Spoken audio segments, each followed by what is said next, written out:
Hello, everybody, and welcome to episode 7 of the Decred Assembly. I'm your host, Tyler. So we have Team Exodus. Hi, guys. And from Team Exodus, we have Daniel Castagnoli. Is that right? Castagnoli, yeah, the G's silent, but I mean, of all my grade school teachers, that was pretty good. Awesome. And before we get started with the show today, I just want to give everybody a quick intro update, and big shout out to everybody we have. It looks like we have 18 live viewers right now. If you guys will go ahead, like and share and tweet all about the show so that more people can come and find us, that'd be great. So first thing I want to do is give everybody an update on what's going on in the Decred world right now. So let me find my stuff. And so right now in Decred, currently we have just finished voting on our first hard fork and also supporting Lightning Network. So both those votes have been locked in, and particularly the proof of stake update to the staking difficulty algorithm is going to be passed, and that should be active within about 14 days. So in 14 days, the network is automatically going to change its code base, and we'll have a different staking difficulty algorithm. So all the people running older versions of the software, you want to make sure that you upgrade, otherwise you will unfortunately be booted off the network. So so next thing we're going to talk about is the Decred Exodus puzzle. So the Decred Exodus puzzle is live. That came with the launch that we'll be discussing here. So this is, I think it's over a $5,000 prize now. The prize is approximately 137.2 DCR. So I think at the time it was $5,000 total in prize, and that's gone up. So if you guys are participating in the puzzle, definitely, go to our Slack channel and go to the puzzles channel, particularly if you want to help and work on this prize. This is a really cool puzzle. It's got a lot of really cool stuff. People are asking for clues. So, all right. And then next thing, of course, we want to talk about is the Exodus launch that DCR had, or Decred had with the Exodus wallet. That's why we have Daniel on the team today. You guys should definitely come check this out. This is a really cool wallet. It's absolutely beautiful. And these guys are really awesome. They've been working with our team for a couple months now, and we're so excited to have them. So if you go to their downloads page, they have a little press release also talking about the puzzle, and then you can download either Windows, Mac, or Linux. And if you don't want to go to their website, that's fine too, because you can actually find it on the downloads page on Decred. So you'll see under third-party wallets that Exodus is listed here. So, and let me take it back. Let me stop sharing my screen if I can figure out what I'm doing. So, all right. So Daniel, how's it going today? It's good. It's good. It's good to be here. I'm excited. We've been waiting for Decred for a really long time in Exodus, and I'm really excited to kind of tell you our journey through that. We had some perils, some things that worked, some things that didn't work, and I'm just glad that it's we're here today, and I can finally say that it's officially live in Exodus. Yeah, it feels like this conversation has been going on for a long time. So we're really excited, and you guys have been so awesome to work with. I think we have a lot of synergies going on between the two projects, and so I guess one of the first things we like to do with I guess starting on the show is just ask our guests, how did you get involved in Bitcoin and cryptocurrencies, and how long have you been in the space for? And yeah, so I came from a design background, and a lot of my previous companies that I started were a lot of design-oriented companies. And when I left my last company, I was looking for what am I going to do next, and I stumbled into Bitcoin just through that kind of process of figuring things out, and I thought it was interesting, and I had a lot of time on my hands. And I feel like a lot of people, as it's one of those things where you got a lot of time on your hands and you start researching things, and all of a sudden you're like, whoa, this is mind blowing. So after that happened, I started thinking like, what can I do to contribute to kind of this ecosystem? Because I like to create, and I wanted to get that process going. And just by happenstance, a friend of a friend introduced me to JP, my co-founder, and we didn't know each other at the time, but we both were from Nebraska.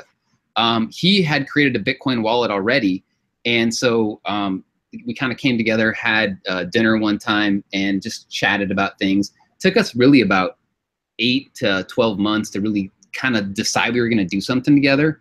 But that's the real quick overview of how I got into things. For me, I realized that coming from the design space, I was using all these wallets, and I was like, man, this is killing me. I need to create something that actually, you know, I want to use myself. So that was my real motivation to get into the space. Yeah, there's definitely a lot of ugly wallets out there. I'll say that. And Exodus is absolutely beautiful. So, you know, and you know, maybe you could talk about what is Exodus? Right. So Exodus is software to secure, manage, and exchange your blockchain assets. And what we mean by that is that if you have a number of blockchain assets, you know, Decred, you have Litecoin, and say you have Ethereum, you have to get 3 different wallets and manage those and understand 3 different thought processes and understand how they all work, how the management process goes. And for us, our kind of value proposition is you don't have to think about anything. Exodus will take care of the behind the scenes nitty gritty for you, and you can just start to get comfortable with blockchain assets. We allow you to send and receive all these blockchain assets the same way, and then we also allow you to exchange any blockchain asset for any other blockchain asset through Shapeshift, one of our third-party partners. That is awesome, and that really allows you to, I guess, hold various currencies and go back and forth between, you know, sizing your portfolio. And what a lot of people don't realize is on a lot of exchanges, you can't go from altcoin to altcoin. You have to go from like altcoin to Bitcoin to whatever altcoin you want to go to. Right. It's kind of one of our value propositions in Exodus is that we don't want to have any friction. If you have Dogecoin, for instance, and have a pile of it and you want to turn it into Decred, which, I mean, hey, why wouldn't you? You can take all your Dogecoin and convert it to Decred, and you don't have to worry about this exchange doesn't have this market pair or, you know, things like that. You just don't have to think about those kind of things. So, yeah, absolutely. And I guess you touched on this a little bit, but I was wondering maybe you could go a little bit deeper into the creation story behind Exodus. So like, you know, I think I've heard on other videos some of the stuff you guys have talked about, and yeah, you know, so I think you guys are in a smaller town somewhere. We're in Nebraska, and it's a real small town. There is only 1 Bitcoin allowed in Nebraska. We like to make jokes about that. So JP and I have split the Bitcoin. But in reality, we're in a really small place. And when we started making Exodus, it was kind of more like for us. We didn't really do it for anybody else. It was more like we were both trading. We wanted to secure our assets and have an easy way to do it. So we started making this for ourselves.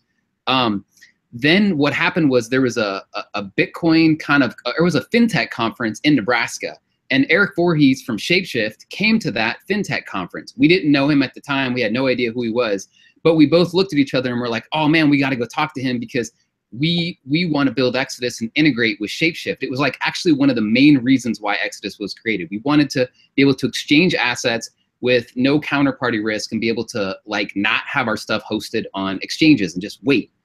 So we went to that. I actually saw Eric at dinner, and I literally was like, I pointed and I'm like, hey, we're gonna go sit by Eric. I had no idea who he was, and I just went and sat down by him, and I started talking, and I showed him some screenshots of what we wanted to build, and he was like, oh, this is really awesome. But at that point, they were just kind of screenshots and thought processes, and then we worked on Exodus a little bit more, and we'd go see Eric wherever he was. And we would show him the builds and continue to show him the builds. And JP and I had this thing where we told each other, every 2 weeks, no matter what, every 2 weeks, we are going to release a new version, no matter what. It's just, that's what's going to happen. And we did that. We still do that today. We have not ever I got married and we still released it too big. I had to tell my wife, I was like, we're gonna have to do the we're gonna have to do the wedding around the release date because I can't not do this at this point. So that's kind of the story of Exodus. Eric Voorhees, just so everybody knows, was our very first investor in Exodus. He believed in us first. He saw the vision, and he was the first person to kind of get this whole thing started. And then from there, it just snowballed.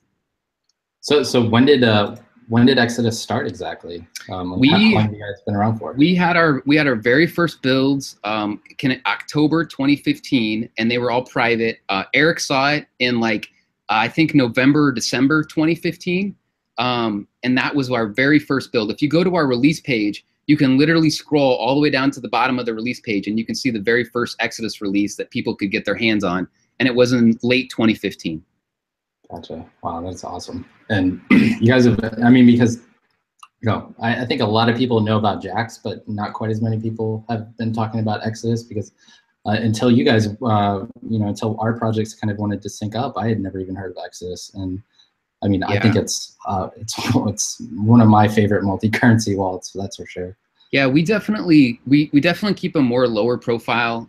We don't do any advertising, and we don't even really do press releases because we feel like the product still needs a lot of work, and so we're just working every day, all the time, constantly. And I think later we can talk about this, but this was one of the main reasons why us and Decred, because people ask us like, why did you pick Decred? Like NEM has so many, like a huge market share. Ripple, why did you guys pick Decred? And that's a really good question, and I want to go into it more, but basically the ethos is that our team at Exodus, we just like to get to work, and we don't like to talk about things. We're actually pretty like reserved about that. And so we just love releasing and releasing and releasing and releasing. And then if people like it, we feel like it'll just work and people will just continue to use it. When we met you guys the first time, JP and I looked at each other after, I remember interacting with you, and we got on a call afterwards, and I'm like, dude, there's other people that just like to get to work.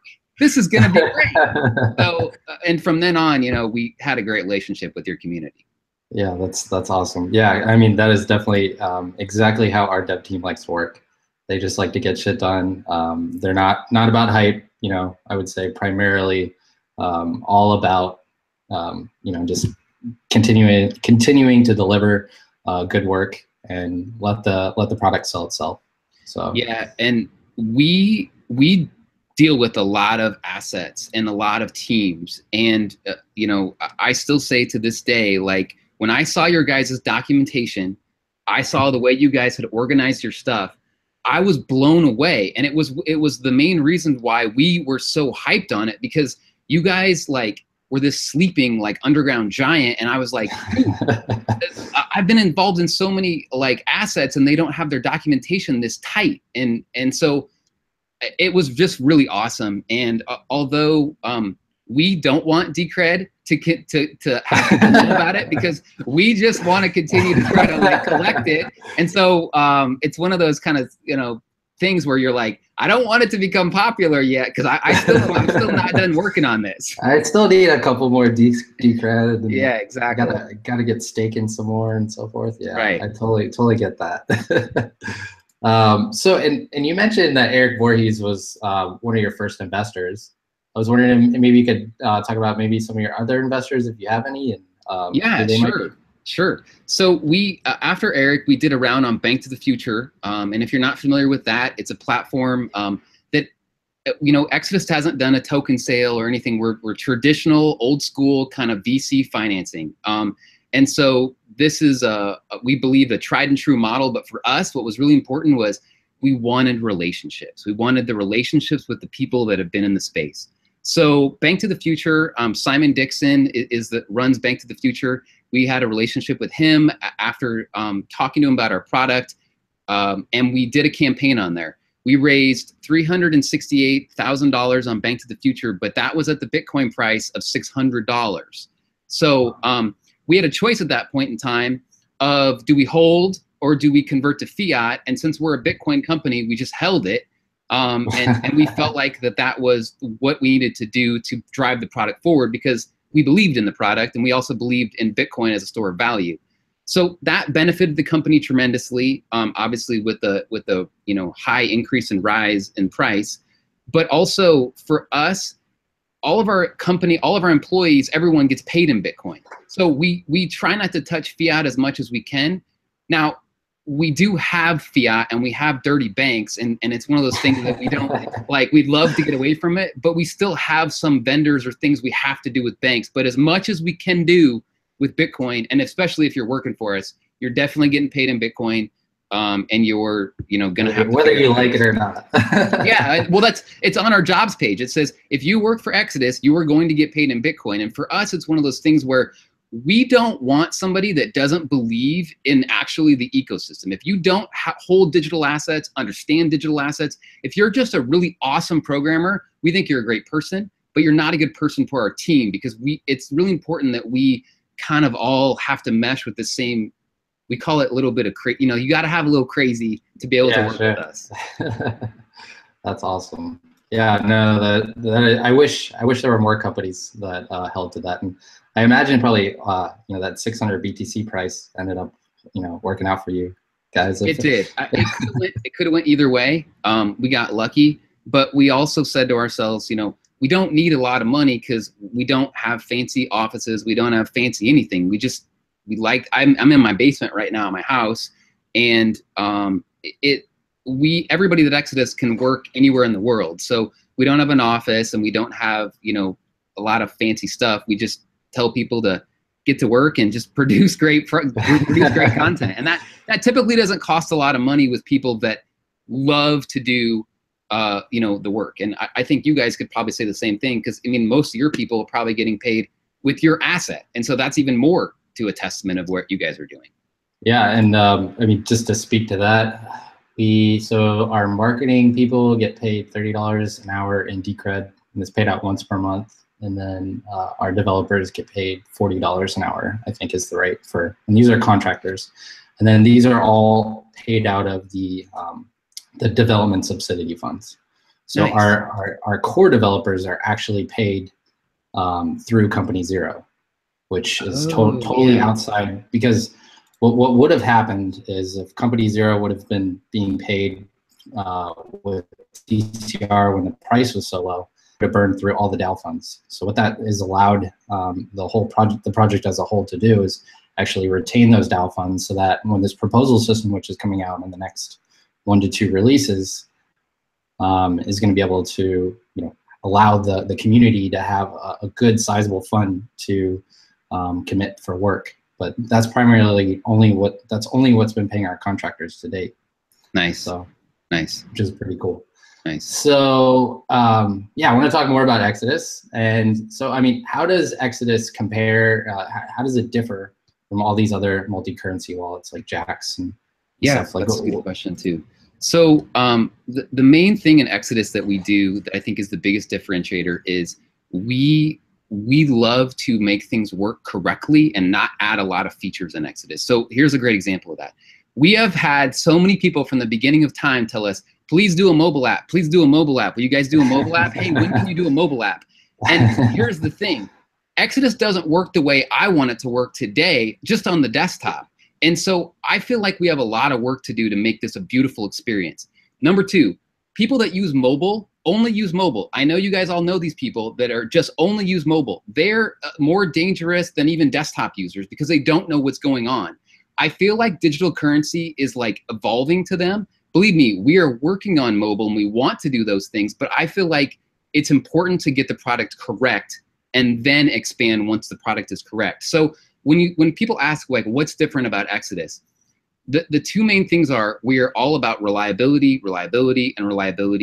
and we have to make those choices. And what that means is our application sometimes is boring or doesn't have kind of all the fancy cool features that everybody else has, but it does work really well. So that's kind of the main kind of ethos behind our company. And it's one of the reasons why I think we've been so successful is because people want us to do everything else because they know when we do it, it works well. It's just a matter of when we get around to actually doing it. And I'm sure the support for just one asset is probably a lot of work in its own. So yeah, we get on our high days, we get a support ticket at least once every minute. So they're coming in, 60 times an hour on our days that are, even more than that, they'll come in faster. It depends on the market. It depends on the things. We have 4 full-time people now answering support tickets. And one thing that's also important in our company, and this is also a big differentiator, is JP and I believe that us as founders have to answer support tickets every day by ourselves to know what the company is doing and what's wrong with the product. So I'm in support, I'm answering tickets, I'm grinding with customers. If somebody loses something, not money, but if they're like, they can't, figure out how to get something from here to there, we'll call them on the phone or we'll talk to them, because I have to know like what's wrong with my shit. And if I am just, if I'm relying on somebody else to tell me every day, I don't have the pain of logging into my customer support system and it's like, oh no, like look I got 20 tickets of people that can't figure out Bitcoin fees. Now it makes me learn I have to do a better job to communicate that to my customers, and then I have that pain. So every person in the company that's hired, we tell them from the very beginning, like, hey, you're a designer, hey, you're a developer, regardless, you're answering tickets. If you don't like that, then you won't work here, because you need to know what is wrong with the product, but also what's right with the product. Yeah, no, I totally agree with that. And I guess another thing that I've noticed that you guys really pride yourself on is UI and UX. I don't know, maybe you could talk about your passion for that. And yeah. So again, one of the reasons why we made Exodus was the UI UX model, and for us, it's really important if I invite my mom into digital assets and she has Exodus, if there's a new asset that comes on board, I can't like tell her, hey, this is Decred, it's special. You have to hold the R key down, then the E key, then hit escape, and then click the send button in 2 seconds, and then the person will get it, but they might not get it in a second. But if they do, then you can refresh. Like, we have to get rid of all that stuff. And so for us, it's really important to like ask ourselves, is what we're doing going to be important for everyone to understand? Because I feel like we're all crazy people that have got in on this early, and it's like very early. I feel like the real wave hasn't even hit yet. And those are the people that we need to prepare for. And so when we make decisions in Exodus from a UI UX standpoint, we really ask a lot of hard questions. Like, is this going to be important? Do people care about this? Is it going to confuse people?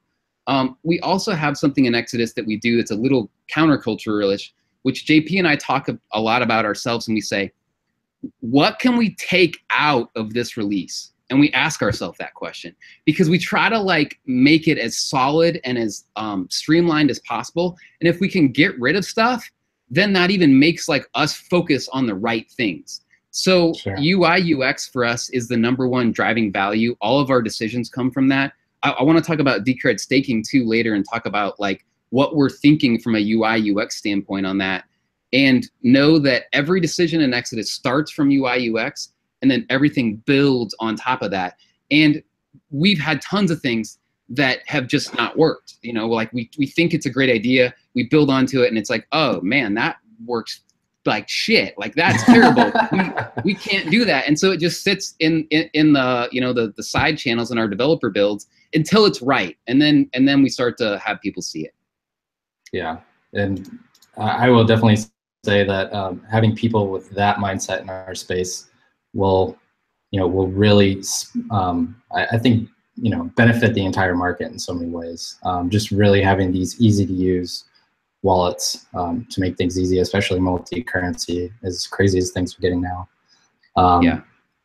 So another thing I want to talk about is, I guess, markets. And, I guess a lot of people may or may not realize that having the benefit of being added to Exodus is not just being able to have the easy to use wallet, but having Exodus as a backbone is also going to add liquidity for our markets.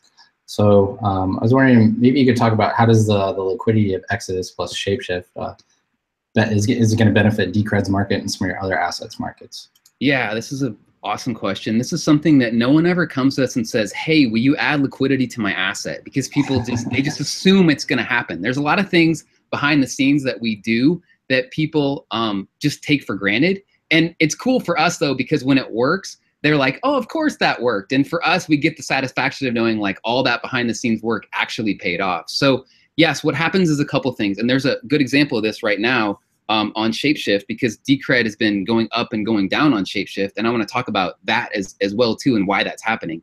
So when we add an asset to Exodus like Decred, like when we talk to you guys at first we have to make sure, like, is this dev team solid enough where if I need to get on Slack or somehow the phone at 2 in the morning because something's terrible, that I know that these people are going to care and they're going to help. Because a lot of our users, although they may think Decred's interesting, if Decred is quote unquote broken, they're not going to go to Decred, they're going to come to me. And so I have to rely on you guys as kind of my stopgap to know that they're going to be there for me and I'm going to have a good relationship with them and they're going to support me and I'm going to support them. So that's our very first thing. The second thing is definitely liquidity. From a liquidity standpoint, when we add an asset to Exodus, it definitely, like, and I don't know how much it moves the market, but I can tell you, like, from a liquidity standpoint, we eat a lot of the order books very quickly. And so it's just because what happens is we have thousands and thousands of people using Exodus. They see a new asset and they're like, I want to diversify my portfolio, which makes sense. And then they start diversifying into it. So we have to, like, prepare for that because it's a whole new thing for us. And there's two things that have to be prepared for. Number one is the liquidity has to be there. If people want to get it, there has to be so much value in place so they can get it.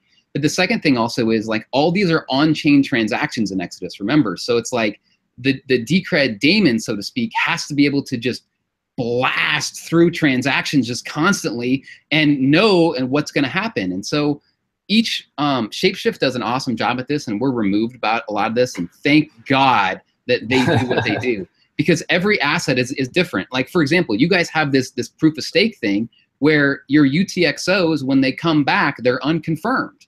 And that makes sense because people can vote on those UTXOs and they can be like, no, I don't want that. Roll the chain back. Well, when you're doing on-chain exchanges, that makes things really difficult because there's a difference between that and just, like, say Litecoin, for instance. So a lot of these things play into how this stuff works when it's supposed to work correctly. And we do a lot of these things behind the scenes to make sure that people, again, like, that you don't know, like your friend that you're like, hey, you should get some Decred. I want to be able to tell people that and not have to explain to them, like, here's all the things you have to worry about. Absolutely. And, these are great points. So I guess the next thing I want to talk about is, I know you guys probably want to make things user friendly, is, maybe you could talk a bit more about your backup process. Because I found that really interesting. Yeah, this is a great question. And people have a lot of questions on this. And it's really cool that people do have questions on this, because some people think we do it right and some people think we do it wrong. And I'm not going to tell everybody that I think this is right, but I'm going to tell you, like, this is what we've decided to do. And I'm just going to explain the process. And I am fully aware that everyone won't like this idea or concept, and that's okay with us. So we have a we have a decision in Exodus to make, is that when you go through the backup process, normally what happens is you tell somebody, you say, hey, write down these 12 words, put it in a safe, and then you're good. We thought about this for months, and JP and I were battling each other, like, just by really talking to each other. And we're saying, do you trust that people are going to pull out their pen and paper and write down those 12 words? Do you trust that? And we're like, I don't know. And then the bigger question was, digital assets today are worth, $1, $10 or whatever. Do you trust that when they launch Exodus in a year or 2 years from now, that they're going to have that same problem and they're going to be like, oh shit, I should have written down these 12 words. We don't trust that people will do that. Although we would love them to do that, we don't trust everyone's going to do that. So here's how our backup process works. When Exodus starts, it opens up and it lets you deposit or whatever. But if you go click on the backup tab and you don't make a deposit into Exodus, you can't back up, because we have a decision to make as Exodus, which is, I want to know if you're using my product. If you've just downloaded my product and you haven't deposited in it, I don't care, because I'm not going to go to investors or profile people and say, hey, we have 100,000 downloads. I don't care about that. What I care about is people actually using the product. But from a privacy perspective, I don't want to invade people's privacy and know, what are they doing or how are they doing it? So our choice in Exodus was, when you make a backup in Exodus, you write down your 12 words, you have to make a small deposit in Exodus. I don't care if it's 0.000001 Decred. I don't care if it's anything. You just have to make a small deposit, because what that tells us to do is you're moving the needle. Like you've made an action item to actually make a deposit in this software. Now you're going to use it. Now we're going to count you as a customer. And what we do with that is there's two sets of backup things in Exodus. There's your private keys, which never go to our server. They're always on your machine. And then there's metadata. That metadata is bundled up and goes to our server. That metadata contains a bunch of stuff, like what you did with your Shapeshift transactions, like what's your your ins and your out points. You exchange Decred for $1 and now it's worth this much. So it contains all your metadata. The cool thing that we also do with that is that it's all buffered in the sense there's garbage data in there too. So all of our backup files on our server are all the exact same size. So we are assuming, when we just make this assumption all the time, the server is going to get broken into. We always talk about that. The server will get broken into. That's what we're assuming. And because of that assumption, we need to make it as kind of resilient as possible to know that if somebody looks at, from a wide scope of things, all these backup files that are on the server, number one, they're only metadata, so it really doesn't matter. There's no real good stuff in there. But then number two, if they look at them, there's literally hundreds of thousands of backup files just hanging out there, and they're all the same size. So you can't really go in there and try to crack each one independently. And oh, by the way, if you do try to crack each one, good luck, because not only are they salted all this way, but you're going to spend all this time on each individual person's, because they all have created their own custom keys on their own device and secured it with their own private key password. So there's a lot that went into that process. But for us, we do have two backups. We have the 12-word phrase, which, to be honest, if you don't even deal with the email stuff and when it said, hey, give me your email to send this metadata, you could type in bob@aol.com. Poor Bob, I'm sure he gets a lot of email, but you could type that in and it would just go to Bob, and you would never use it, never see it. And nobody really needs to know what that is, because you could technically just restore with your 12 words all the time. But we're trying to protect against people that we don't think will do that. So we're holding that metadata for them in their email. People ask us too, well, how do you restore if it's just metadata? Where are the private keys at? The private keys are actually in the URL. So that URL is not on the server, and no one has that URL except for you.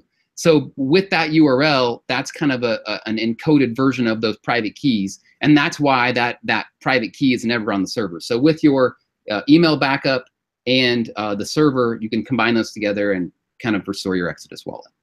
Wow, and wow, that's that definitely.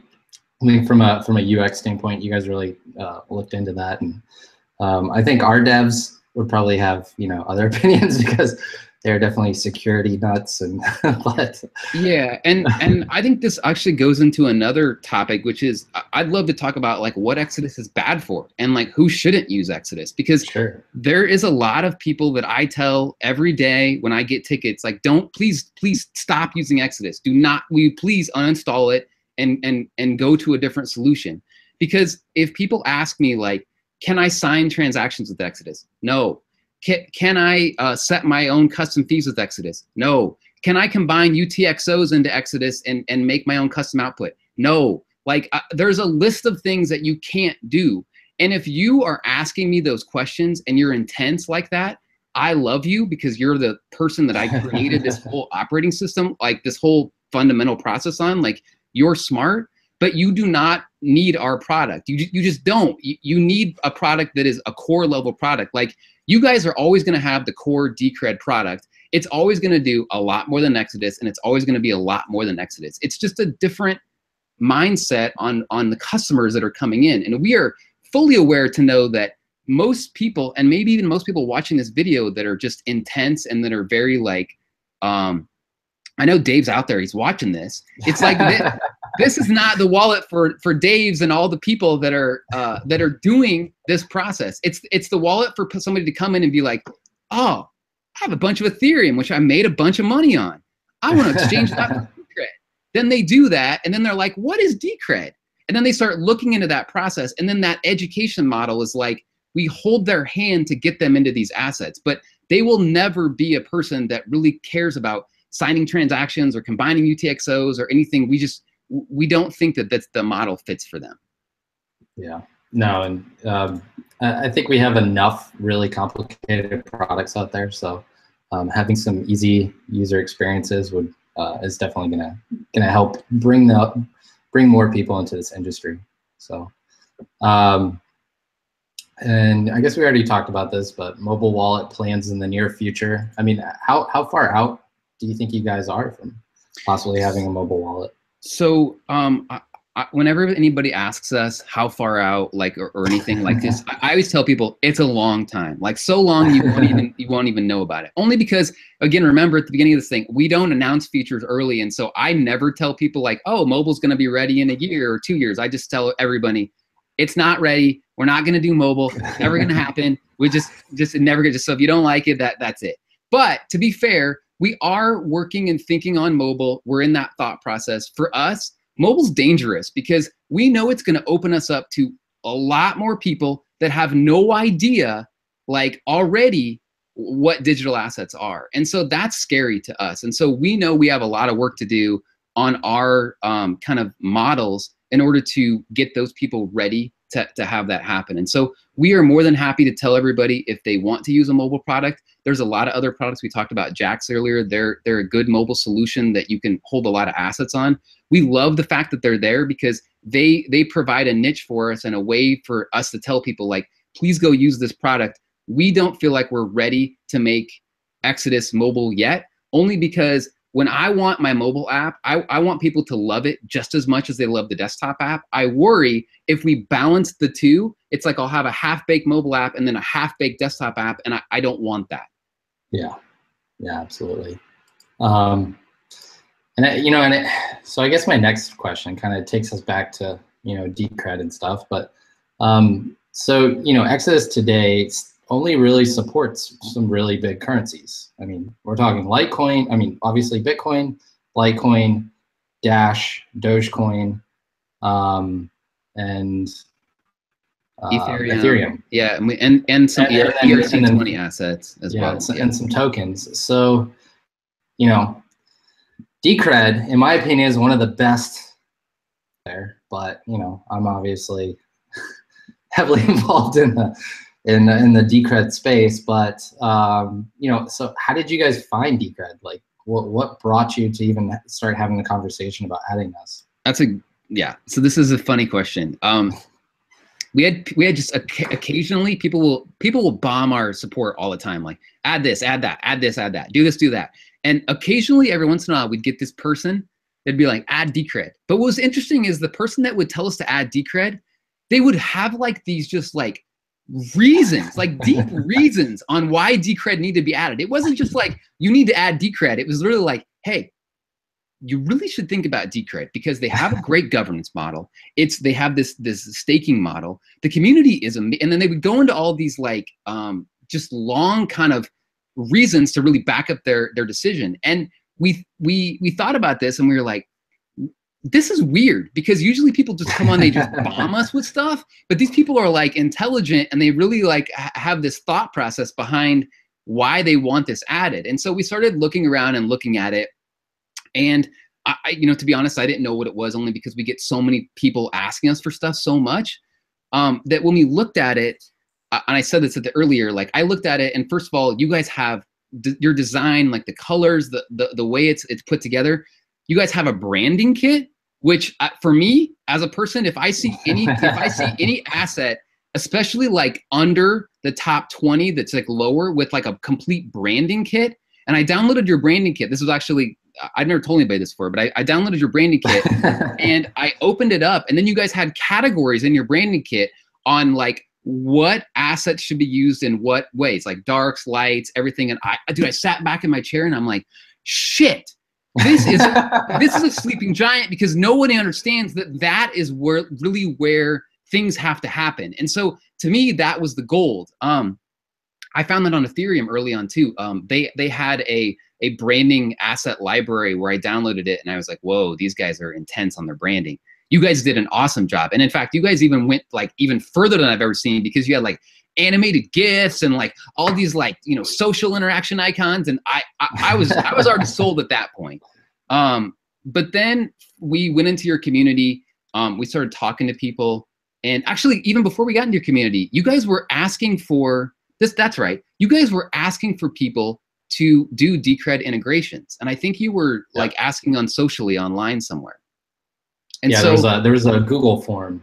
Yeah. So I I saw the Google form, and that was after I had downloaded your branding library, and after those, you know, really smart people would come bomb us with Decred. And I just said, I'm gonna write these people and see how fast and if they're really serious. I wrote you guys, wrote me back right away. I jumped in your guys' Slack channel, and I think we opened up a private channel and we just started talking. That was so long ago. I mean, when was that? Was it like, oh man, that must have been like 3 or 4 months ago, I think. Yeah, I think it was, I feel like it was even longer than that, but it's been a long time. And so we met everybody. We talked a little bit about like what Exodus was and what we could bring to the table. I remember early on too, people were like, because we were talking about like how Exodus could help the process and like what our value was. And we were kind of like arguing a little bit about like what the value of this was, not arguing in a sense of like who's better, but more of like, this is what we do and this is what we do. And ultimately it just came down to, we all just decided like, hey, we all like to just get to work. So let's just do this and get it done. And we'll figure out the details later. And even today, I still feel that same way. Like, I'm proud of Decred and Exodus. I love that us and your guys' team never worried about like details on things. We never got caught up on anything. We had a lot of things in this project that like were little things that were like held us up, and they were like, oh shit. But everybody like just was professional, and we all moved forward through it. And I just can't say enough about that, because everybody took those small things and they were just literally like, we're wiping that off the we're going to take care of that. Either we're going to do development or we're going to get this done and we're going to move on to the next thing.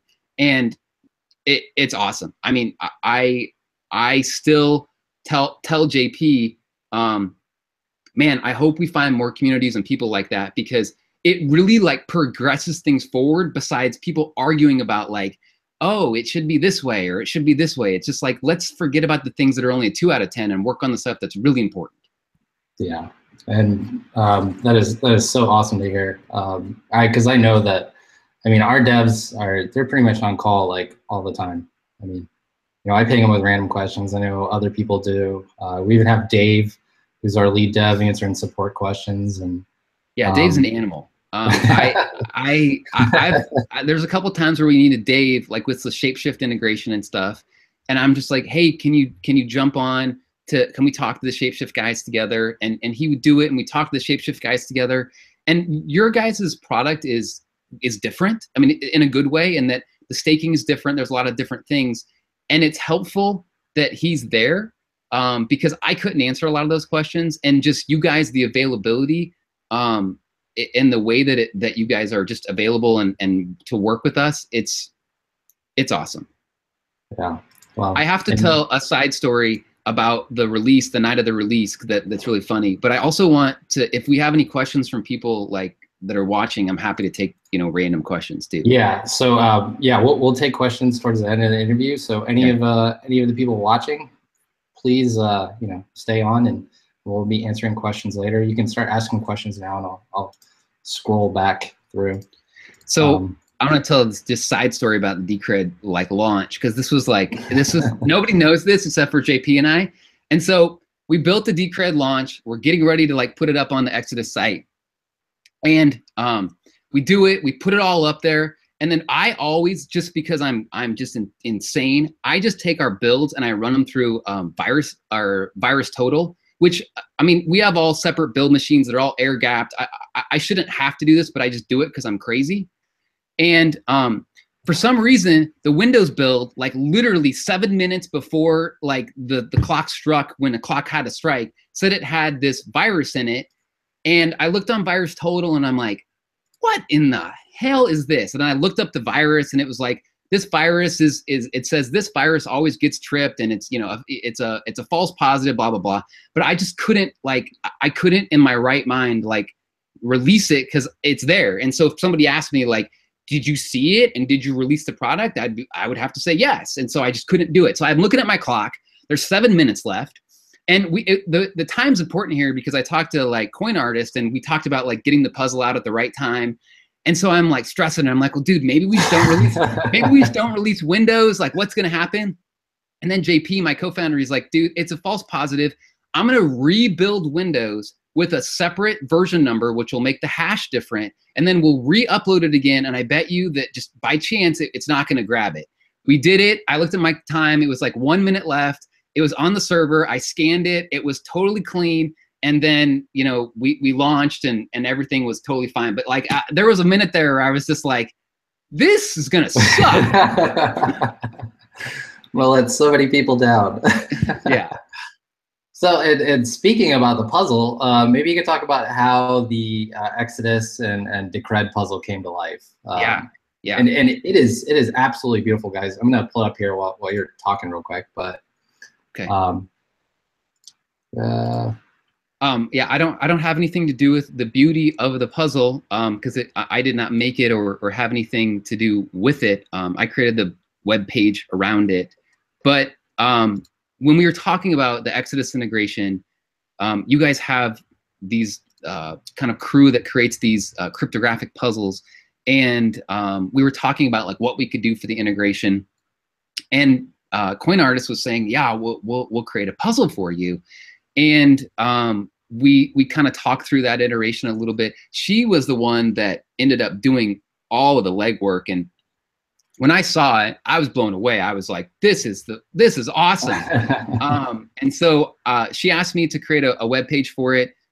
So I sectioned out some parts of my day to do that. I didn't think that I was really gonna have time to do it, but I wanted to make it nice. And we hosted it on the Exodus site, which was cool. So I just actually took the puzzle, I blurred the whole puzzle and blurred it in Photoshop, blurred the background. I made the background the puzzle just in a blurred version, and then, you know, laid the copy and text on top of it. But all of the creative stuff that has to do with this puzzle, and if anybody asks me for clues, I have no idea. Like, you guys are all smarter than me with this. I've been following the puzzle channel page, and it's so funny. I think it's a nice joint, isn't it? Yeah, it's cool to see everybody have these crazy thought processes. I want to give my own conspiracy theory here because I don't know about this puzzle, but I do know that like people were talking about the words or the number 7, and Exodus was created in July. And then somebody like threw out the number 29, and Exodus 1.0 was released on July 29th. And in happenstance, July 29th is my birthday. And so I saw those numbers being thrown around and I was like, oh, that's pretty random. But I'm not saying that that's a clue just because I don't know anything about the puzzle. But it's pretty funny to see all those people in there. And like the rabbit holes that they go down, man, it's wild. Yeah, no, it's really crazy. So most people probably don't realize this too, but our Slack channel in January, in middle of January, was maybe 200 people. And if you asked a question or like asked support or anything, and this is when our devs were strictly on IRC, like that was the only time you ever spoke to them. Wow. And so Coin Artist started building puzzles, and it just brought so many people into our community. Like wildfire. It was crazy. And I mean, we were expecting to maybe have 1,000 people in our Slack channel by now. And now we're like well over 3,000, which is just, I mean, the way that your Slack channel's grown, I remember like seeing the numbers when I went in, and just every time I log in, it's like, there's more and more and more people. So it's cool. It's really cool. How do you guys deal with the volume of people that are coming in and like answering their questions all the time? It's just more of a community effort, or how do you do that? Yeah, so I would say our community is, you know, they help each other out typically. You know, we have some of our veteran community members, and then we have some non-veterans that slowly become veterans. And but you know, Coin Artist and DBT formerly, and some of the other people really, we have multiple community managers. Ingsoc is somebody who came back. So, you know, we try to use the support channel as much as we can. And then even our devs, you know, are working all hours of the night. Sometimes it feels like, so they're continuously just answering questions and trying to get people trying to help people out. And I always point people to our Slack channel. I'm like, I don't know what you like. I can't even help you. Yeah. Just anybody join our Slack channel. Anybody that's in the Exodus channel and they start talking to me about it, I just say, hey, this is above my pay grade. You guys have to go over to the Decred channel. So, well, that's awesome to hear about the puzzle. And, you know, it's really come so far. You know, just, I think, man, I don't even know how many puzzles we've done now. It's like 5 or 6. And this one was 5,000. Like our first puzzle, I think was like $500. Wow. Or maybe, no, maybe it wasn't. I think it was like $1,500, but it was like 500 DCR. Oh, so that's a nice, that's a nice, like over $20,000. Yeah. Now. So it's really cool to see how the puzzles have grown and how the values of the prizes have gone down, even though the dollar value is still going up. How long does it typically take for somebody to solve one of those puzzles? And like, what's the process of when you guys actually give clues? That is really not a great, so Coin Artist, my wife, she really kind of does that, but I think the community out there, like I think they're looking for a clue right now. They might have already got the clue if they were paying attention, so okay. Okay. We'll see, but okay. Yeah, I mean, typically, I know my opinion to her has always been don't ever give out clues. But I mean, so you guys have an internal battle here on how long this is going to go for. That's awesome. But well, you know, she really runs that. I don't have as much say as I used to, but you know, some of our, well, I mean, like our earlier puzzles, like one of them has 5 Bitcoin in it, and it has, I mean, that's like our money in there. Yeah. Yep. And it's like, why would it, you know, I'm not going to give you a clue. Like I've already, I get it. I get it. I have like, you know, there's $15,000 in that yeah. one painting right now. So, or, you know, I guess if Bitcoin is back up to $3 grand, but, you know, like you guys have to, I don't know. I feel like it's better too. If it, you know, there's people that like, if they have their time and more, you know, just drives more people to come check it out. And, right. My opinion. So, but yeah, I think sometimes we decide to give clues for stuff like this. If people really need it, then I think we jump in. But so now I want to talk about staking on Exodus. Yeah. You mentioned this earlier, and I know early on in the conversation that we really wanted to be able to add.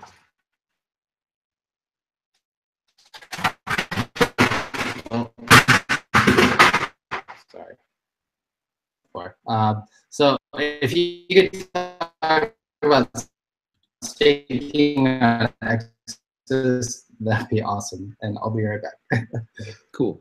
So yeah, I mean, from a staking standpoint, we wanted to add staking from the very beginning, and we still think it's valuable. Obviously, holding Decred, one of the most important things to hold Decred is staking. And so for us, it was important to us to get Decred working first.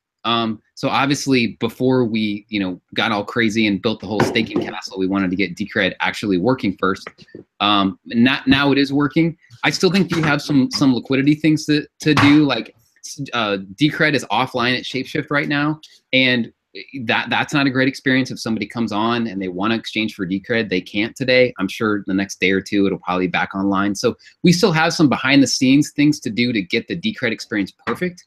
Once that's perfect and once that's great, we will start to go down this this staking process. And for us, staking, it's going to be more of a UI UX model over staking. Obviously, we all know staking can be done, but it's a matter of like how can it, for us, how can it be done well, easily, and to let anybody really kind of go into that process and just stake their assets. And when they stake their assets, really kind of get to a point where it's not difficult at all and they don't have to worry like, am I doing this right?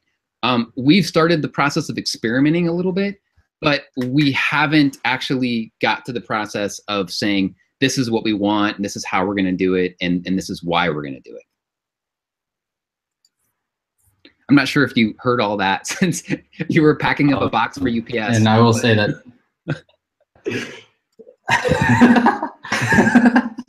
So just to talk about what's going on over here. So I actually I live on like 5 acres in West, and I don't have great internet.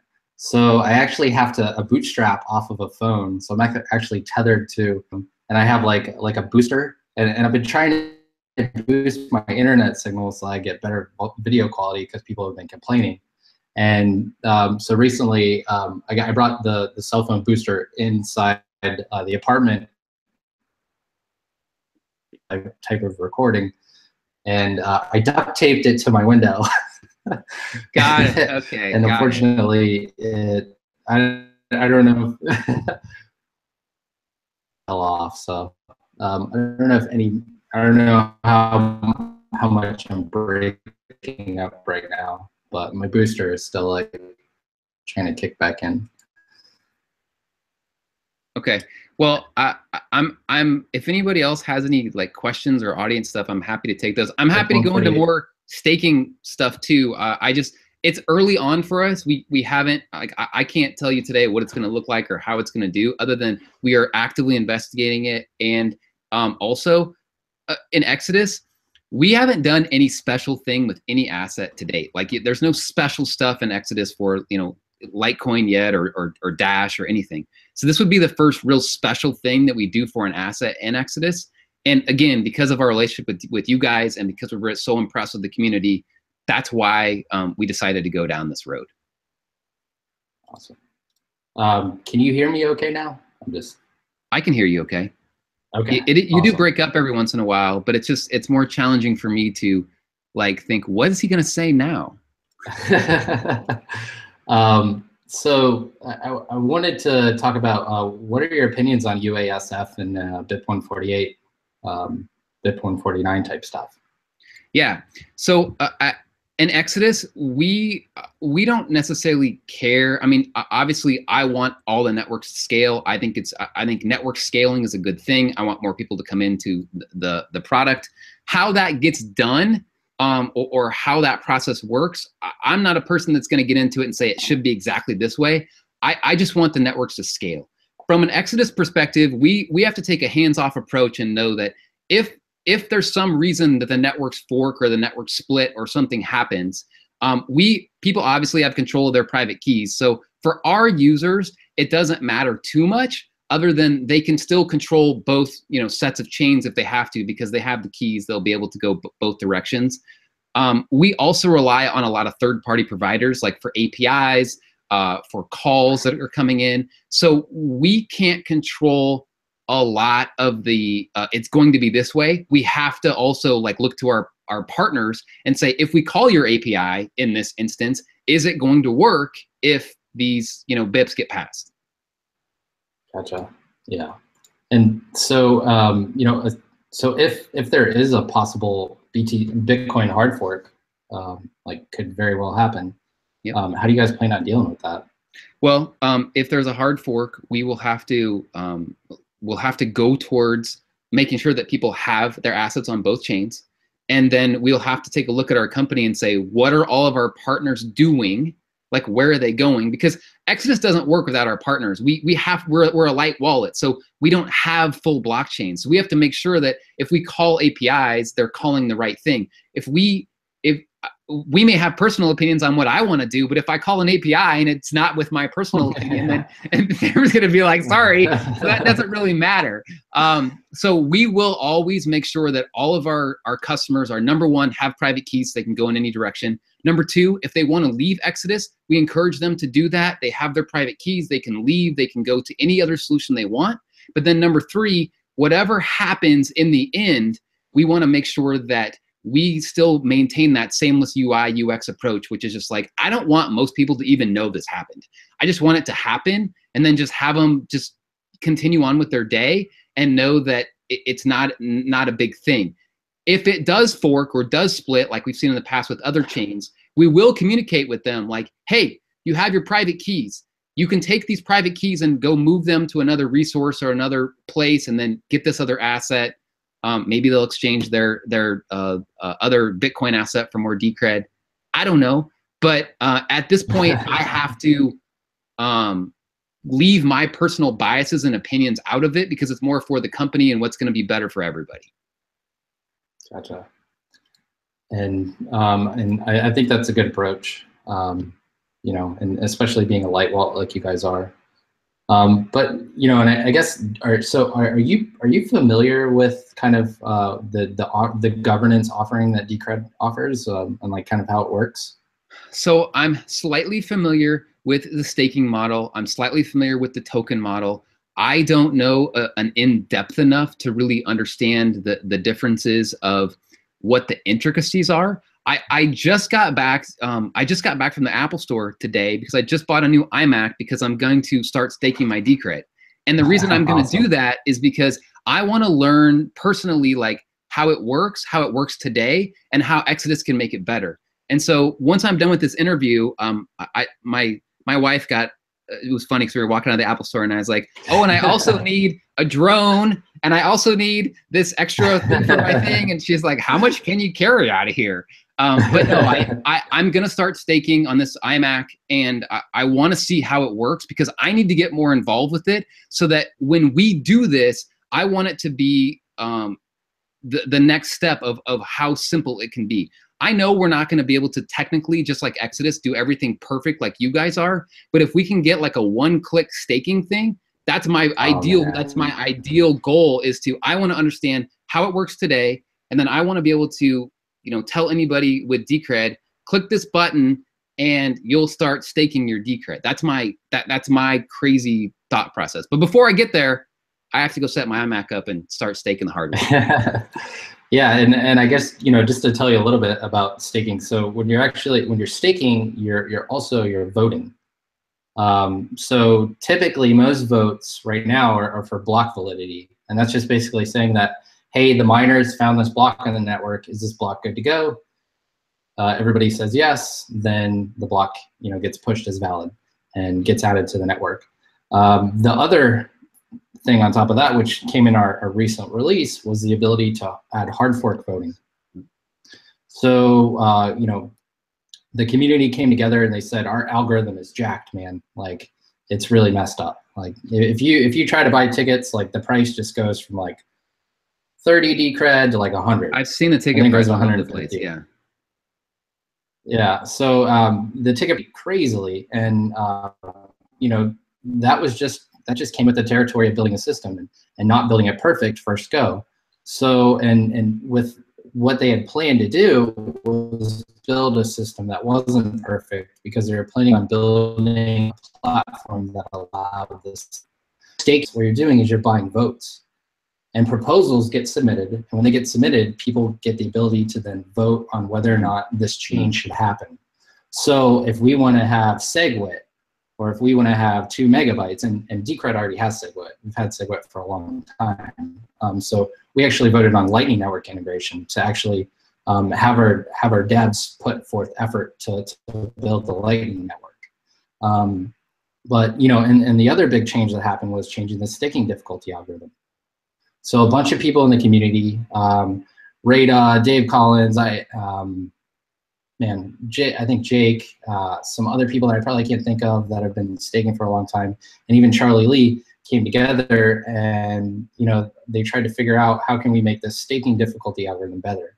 And they came up with a simulator, and they took real world data, and they started developing an algorithm that wouldn't require vast code changes, but just change the algorithm itself. And so then our community basically voted on that for a month, and it's about 28 days is the voting cycle. And so what you do is when you vote, you actually select vote bits.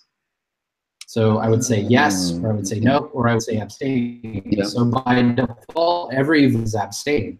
And then we would want this change to activate. And so that change is actually got locked in and set to activate. So then there's a lock-in period of about 28 days. And so that after that 28-day period, and we're about halfway through it, so in 14 days, that code is actually, it's already written, already in the release that a lot of people, and it's just sitting there dormant. And in 14 days, that change is actually going to activate on its own, which is going to be really cool. So it's technically, it's going to be like the first user-activated hard fork that that was actually verified on chain. So do you guys have to write, like, you have to write basically 2 chains for people to decide, but there's always finished code on both sides of it. So there'll be there technically could be, I'm assuming, if this is right, I'm thinking this right, finished code over here, but if people never vote on this code just goes dormant and it never sees the light of day, correct? Exactly, and it actually, the devs would just take it out of the next release. So okay.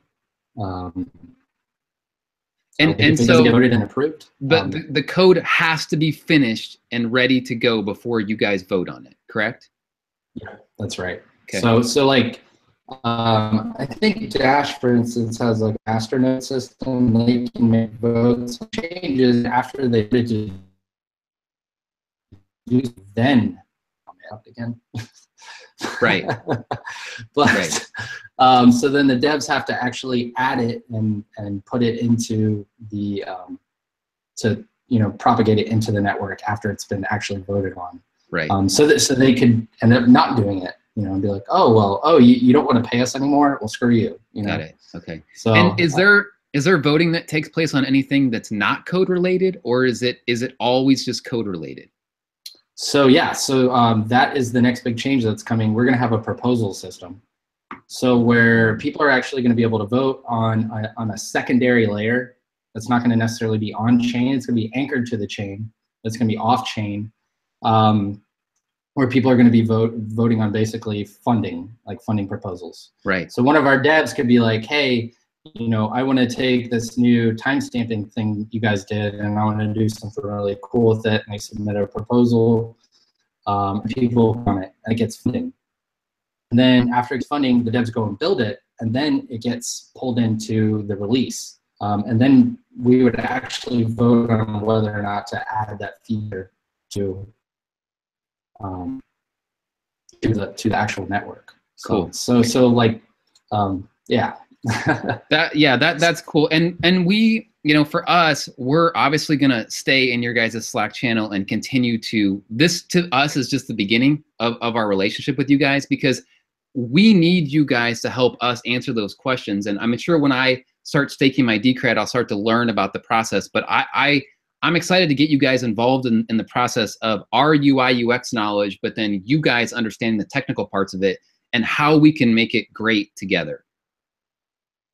Yeah, and I totally, like we would really love to have some sort of third party too that really made staking like one click button, and I think it's definitely possible, and that's so awesome that our teams have such a good collaboration together.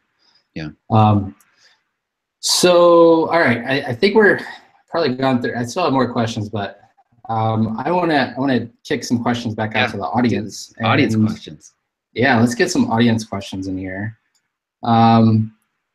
So here's a good question. Are you guys planning on adding Lightning Network features to Exodus, payment channels, etc.?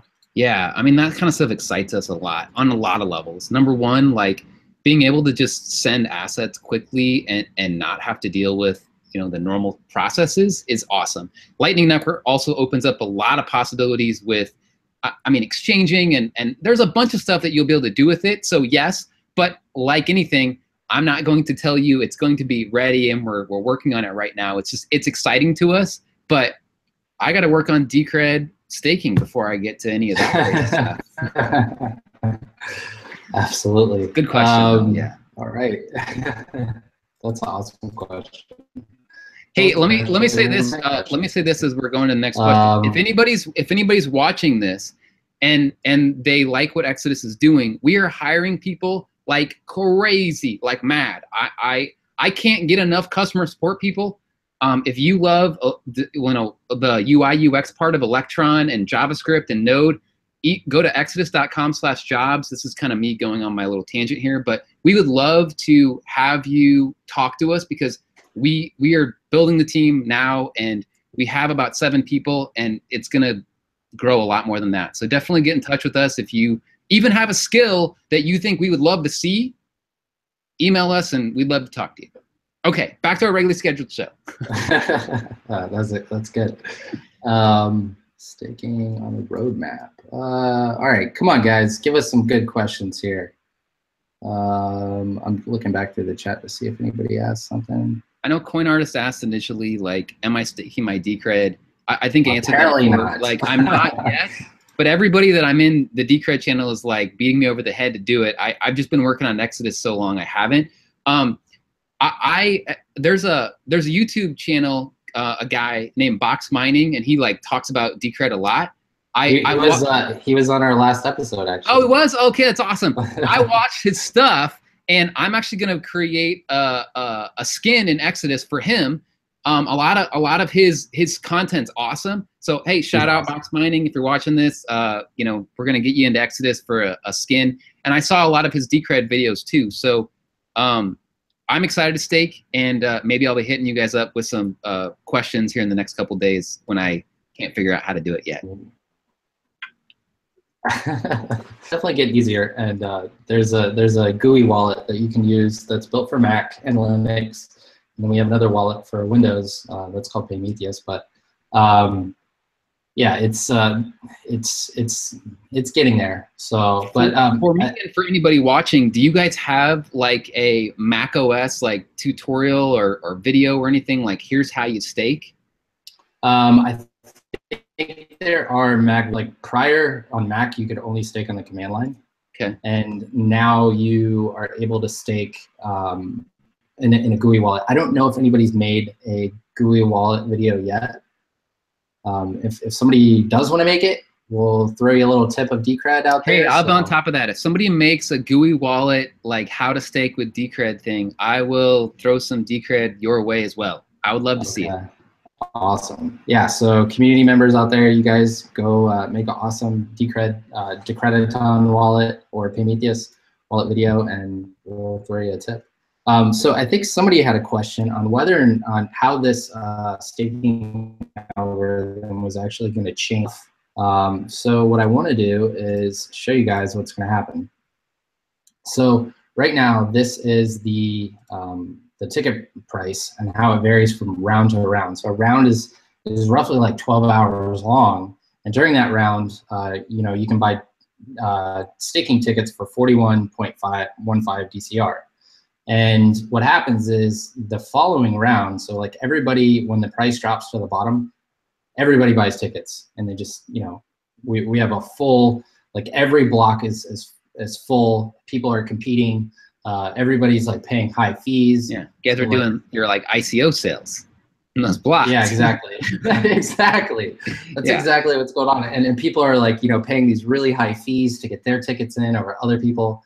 And then what's happening is in the next round, the price goes so high that economically it makes no sense. I mean, like 41 to like 114, it's like almost, you know, 3 times the price that it was. And then it goes to, you know, 160 back down.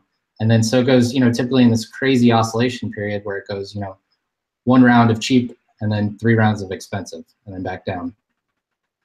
And what it did with this algorithm is try to build it in a way that it's going to smooth this oscillations out, where every round we should start to find a price where people feel comfortable, where they're not having to compete with each other for tickets. And we'll have a more consistently priced round, and that's going to make it a lot easier for users, because most people, if they don't know this, they just think they should buy a ticket whenever. And then they realize like, oh man, I just paid way too much for a ticket, and it gets really confusing, and then you should only be buying tickets in certain rounds. And you know, this hopefully this change, you'll just be able to buy a ticket all the time.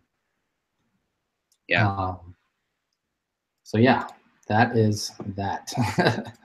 So all right, well, I guess if you guys don't have any more questions, and somebody was asking too in the channel, like why isn't Decred not available on Shapeshift right now? So it will be in the next day or two. When we got Decred on Shapeshift, they were just getting slammed, and so they're gonna have to make some changes. Again, like when an asset's added to Exodus, this just really just kills the daemon, because it's just like I mean, there's so many hundreds and hundreds and hundreds of transactions just get sent out. So we're working on that. We're tweaking it. It's a crappy experience right now. I mean, imagine coming to Exodus, you want to exchange and you can't. We know that. I'm sorry. When this happened, it was up for like a day, and then we had to take it down for some maintenance. It killed me. I sat at my house and I'm like, dude, this is terrible. Like the worst timing ever. But it'll be better for everybody in the long run. It's just going to be a day or two, and then we'll get it back up. And I'm sure I'll have you guys tweet out something, and we'll tweet out something as well. Yeah. So, and you know, one thing I wanted to maybe do is maybe do a little Exodus demo. So do you have Exodus pulled up on your computer right now? Yeah, I certainly can do that. Let me. I didn't. I should have brought this up before we started. Yeah, this is totally on the fly here. Let me move over to this other screen here and see if I can launch this and get it going. So what I want to do is I want to show you guys how fast it confirms an unconfirmed transaction. I mean, dude, it is like instant. So yeah, and just so everybody's clear on this, these are unconfirmed. Yeah, so when you're sending assets in Exodus, it is, and it's really important to us, it's lightning fast. I mean, it's not Lightning Network and it's not a confirmed transaction, but it's fast and it should happen quickly. These are not confirmed transactions. You still have to wait for the block to confirm. But if you do that with anything, Litecoin, Decred, Bitcoin, anything, you should see it really quickly. But again, that's not a confirmed transaction. So I can share my screen here. Let's see.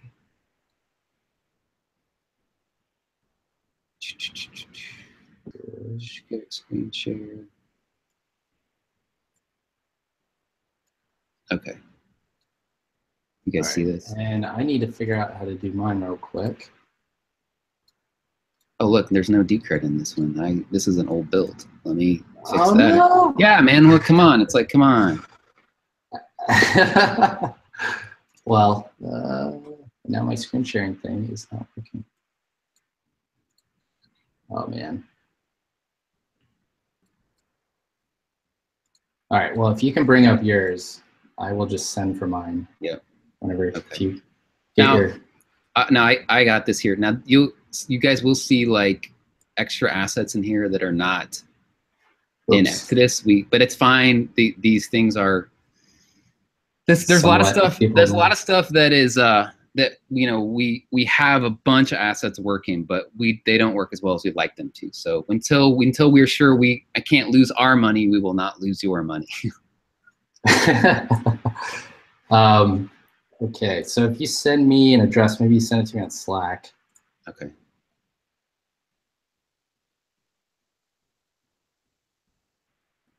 Let's see.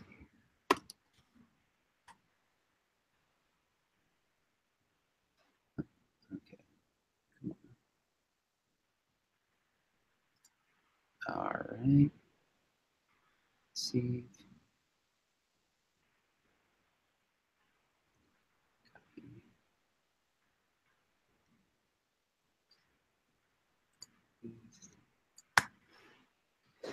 There you go. All right. So, all right, I got your address. So now I'm going to go to my Decred wallet and go to send, put in the address. I'm going to send you one Decred, and maybe what we could do is any of the viewers out there, the first one to post an address, Daniel will send you the Decred that I'm going to send him. What do you mean? After? I'm not sending any Decred to anybody. Yeah. So this is one free Decred for the first person, an address in the chat. All right, and let's see. All right, I'm sending 0.99 because I get to the fee. And are you sure you want to send all your Decred? Yes. There it is. There. And it's gone. Bam. And he's got it already.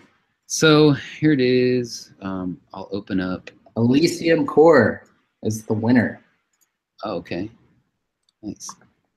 Here, do you have the address? Do you see it? I don't have. Can you place it in the Slack and then let's see. Yeah. Oh, there it I is. just sent it to you on Slack. Oh.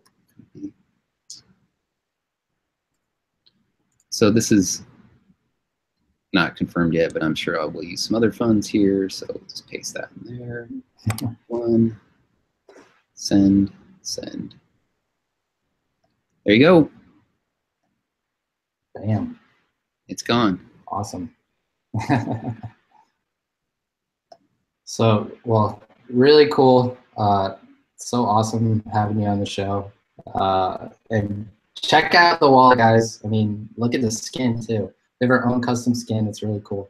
And yeah, so do you have anything else to say, I guess, before we say goodbye to everybody? No, I mean, other than thanks everybody for the warm welcome. We've got like tons of people that have been talking to us about just thanking us for adding Decred, and I love this community, and we're excited to have this just be the beginning of everything. And again, if you just tuned in now, exodus.com/jobs. If you're smart and you love creative stuff, or you want to get a job and get paid in Bitcoin or anything else, just go check it out, because we're looking for people. Definitely. And all right, guys. Well, thank you so much for being on the show. Please like, share, tweet about the video if you liked it. Let all your friends know. And we look forward to having you on the next one. So have a good one, guys. See ya. Bye-bye.